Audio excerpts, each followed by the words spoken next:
કાશ્મીરના પ્રવાસે ગયેલા નિર્દોષ 28 સહેલાણીઓને આતંકવાદીઓએ ગોળી મારી દીધી હતી। આતંકી હુમલાની ઘટનાને રાજ્યભરમાં ભારે આક્રોશ છે। ત્યારે દાહોદ હિન્દુ મહાસભા દ્વારા આજે રોજ બંધનું એલાન કરવામાં આવ્યું હતું। હિન્દુ મહાસભા દ્વારા કાર્યરતતા પૂર્ણ હુમલાને વખોડી આતંકીઓને મોતને ઘાટ ઉતારવા અને મૃતકોને સન્માનભરે શ્રદ્ધાંજલિ આપવાના કાર્યક્રમો રાજ્યભરમાં યોજાઈ રહ્યા છે।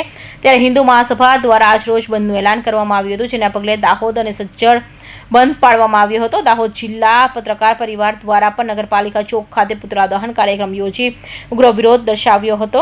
જી વંદે માતરમ। કાશ્મીરના પહલગામમાં જે નરસંહાર થયો છે, જે ઇસ્લામિક આતંકવાદીઓ દ્વારા જે નરસંહાર કરવામાં આવ્યો છે, તેના સંદર્ભમાં આજે હિન્દુ મહાસભા દ્વારા દાહોદ નગરનું બંધનું એલાન કરવામાં આવ્યું હતું। દાહોદ નગર આપ જોઈ શકો છો, જડબે સલાટ બંધ છે। એક પણ નાનામાં નાની દુકાન કે લારી ગલ્લો પણ ખુલ્લો નથી। તે બદલ જે સાથ સહકાર આપ્યો છે એ બદલ સમસ્ત દાહોદ નગરના નગરજનોનો અમે ખૂબ ખૂબ આભાર માનીએ છીએ।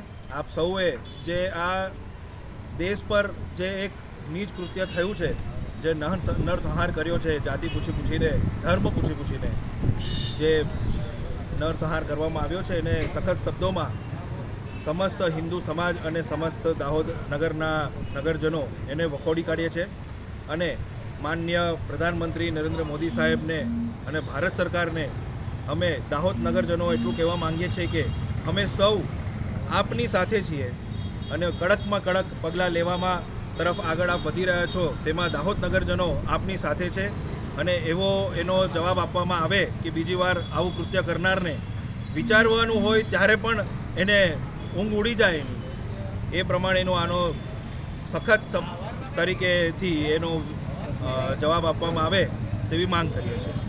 ભારત માતા કી જય, ભારત માતા કી જય।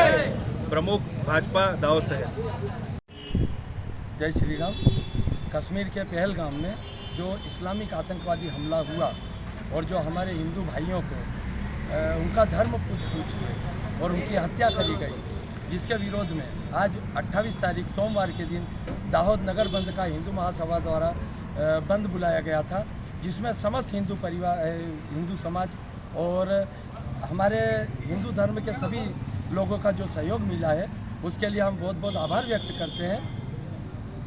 हिंदू महासभा विनोदभाई उपाध्याय विभाग मंत्री।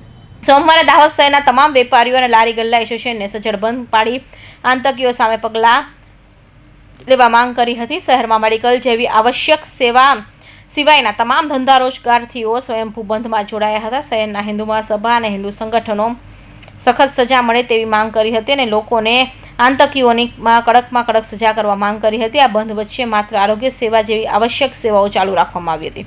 સુરેશ કાપડિયા, દાહોદ।